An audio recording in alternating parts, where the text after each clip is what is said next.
Good morning, class. Welcome to the online classes for physics of class 10th. In the previous two sessions, we have started the new chapter, that is Human Eye and the Colorful World, in which we have seen the construction of a human eye, and we have seen different parts and their function which is workable in our eyes. Right? What were the parts that we have seen?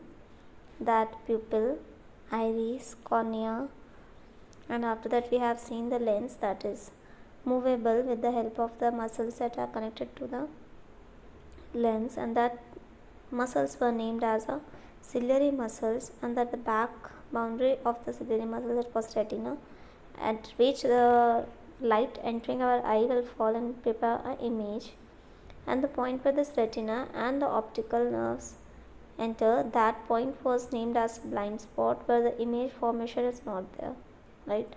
And what this image formation does, when the image formed in our eyes at retina, the optical nerves tries to send this image and the information through these optical nerves to our brain, okay, due to which we can see the image, right? And we have seen that crystalline lens in that aqueous humor also we have seen, right, which are the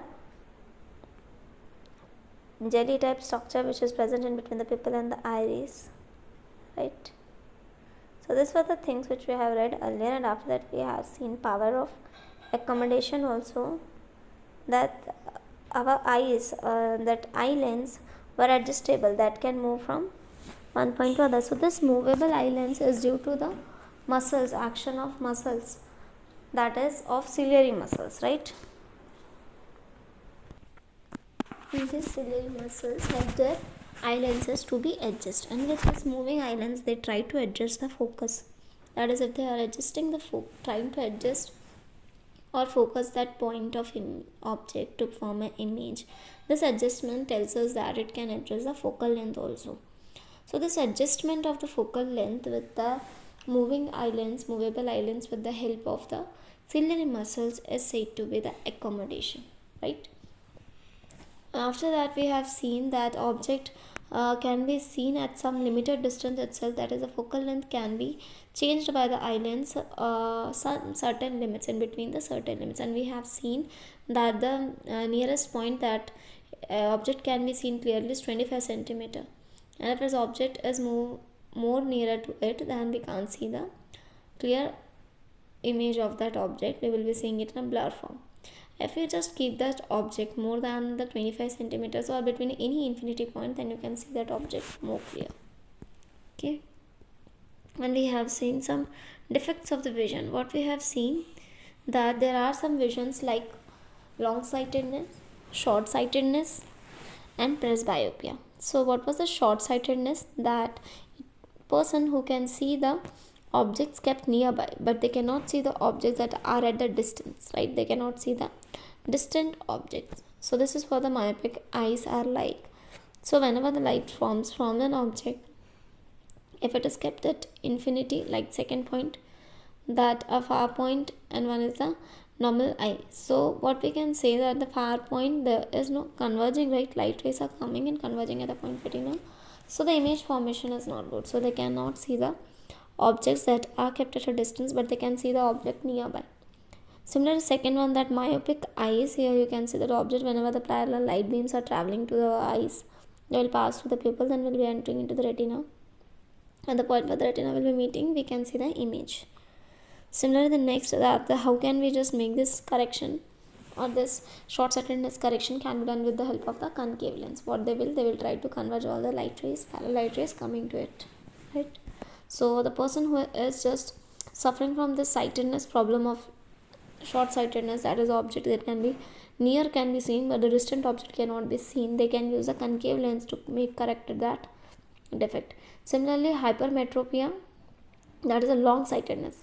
When an object is kept at a distance, they can just see that objects at a distance, but they cannot see the object kept at a nearby point. So they cannot see the near objects, they can see only the farther object.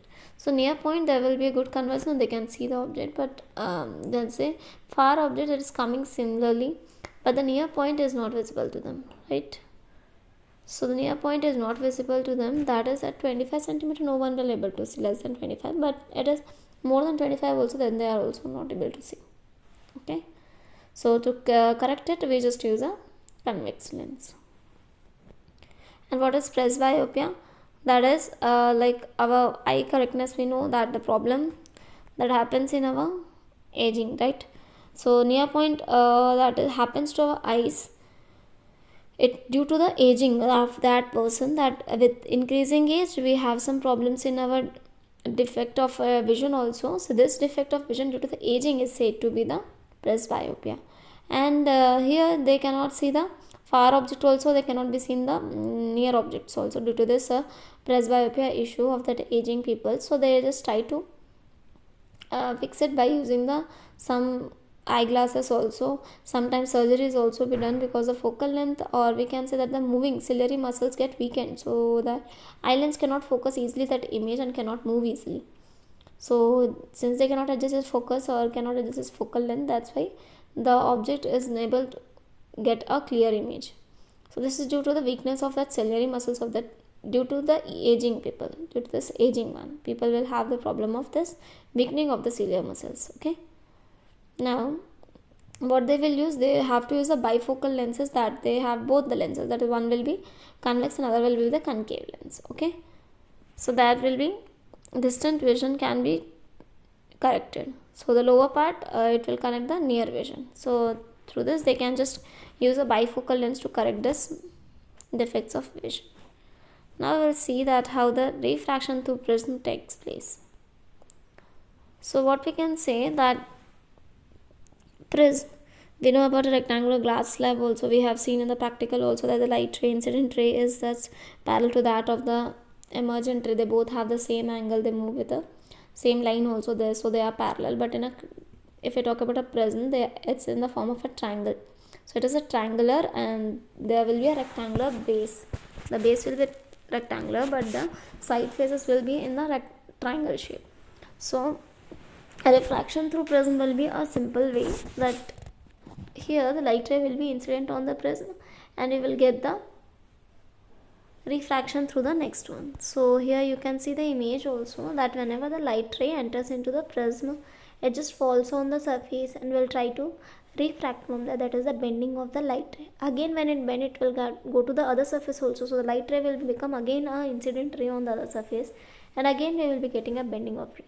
So there will be two refractions, again there will be the two refractions due to the surface, triangular surfaces. So when this light ray is entering, that light ray will be said as an incident ray, and when the after refraction it will be moving, that will be the refracted ray. And this refracted ray again it will get incident on the other surface and will be emerging out. So that emerging ray coming out from the prism's next surface is said to be the angle of emergence. So what this angle does, that if we take a normal, we can see the angle also, that is angle of incidence, that is equals to angle of R, and again that will be equals to angle of E, that is the emergence also. So what is the angle of prism? If we talk that we have found out the value of angle of prism, then just we have to extend it, right? We just have to extend that points of refraction at the back so that we can get the point where this refraction rays can meet, and that point the angle will be formed which will be named as the angle of prism, and thus angle of prism is said to be the angle of deviation. Okay, where this meeting point of the extension are said to be that of angle of deviation, because deviation means that a bending, and this deviated from their point, they will be meeting at a point which will be said as the angle of deviation. Here you can see in the figure as G point is given here, that is where the refracted ray when the extended at the back side will be meeting, and there you got an angle which is named as D.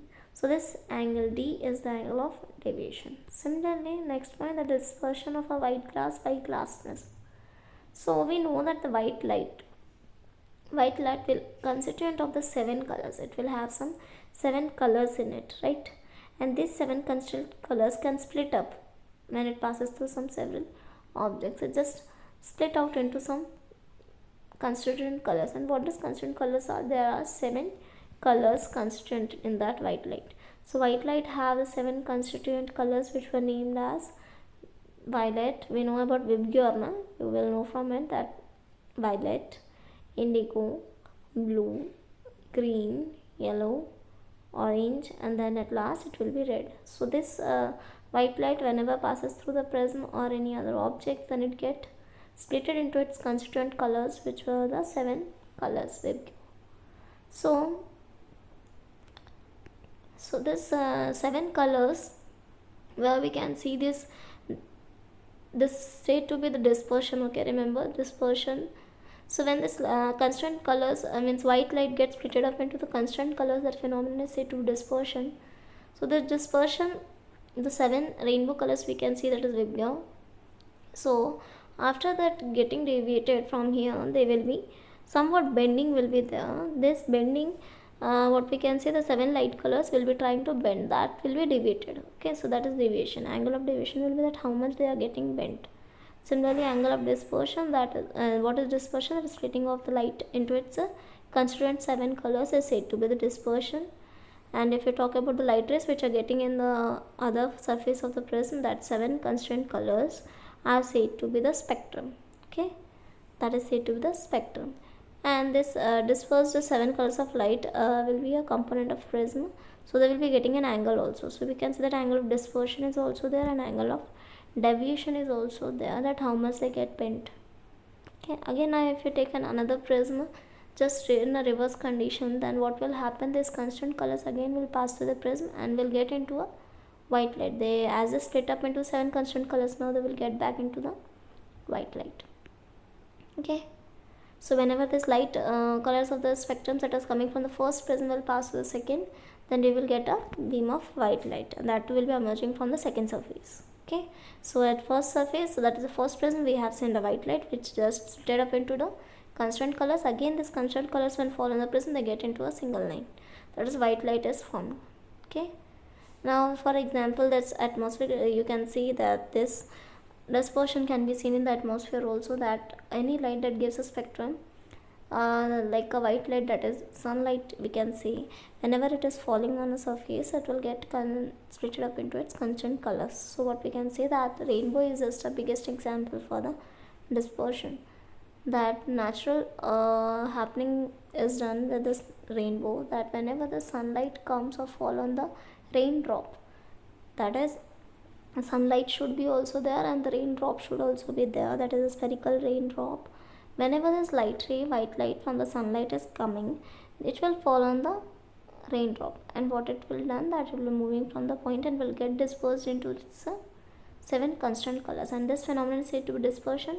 And these light rays will get into constant 7 colors, which can be given as rainbow, that is Vibgyor colors can be seen, that is rainbow. Okay, so dispersion is due to the incident sunlight, it is refracted or reflect internally, we can see, and dispersion of light is internal refraction, because every light is getting inside the raindrop itself. You can see the figure also, that whenever sunlight falls, there is some internal reflection, and then we get 7 Vibgyor colors outside from the raindrop. Okay, so this is what the dispersion is, that is dispersion through the prism, and that to white light itself, because the white light gets split up into its 7 constituent colors. So what we have seen, that the construction of eyes, after that we have seen power of accommodation, that defects of vision, different types of vision and how they are corrected. After that we have seen that the refraction through prism, and after that dispersion of the white light through the prism. Okay, so thank you class, and the next class we will be seeing that atmospheric refraction, that how the refraction will be seen in our atmosphere and how can we just prove it. Okay.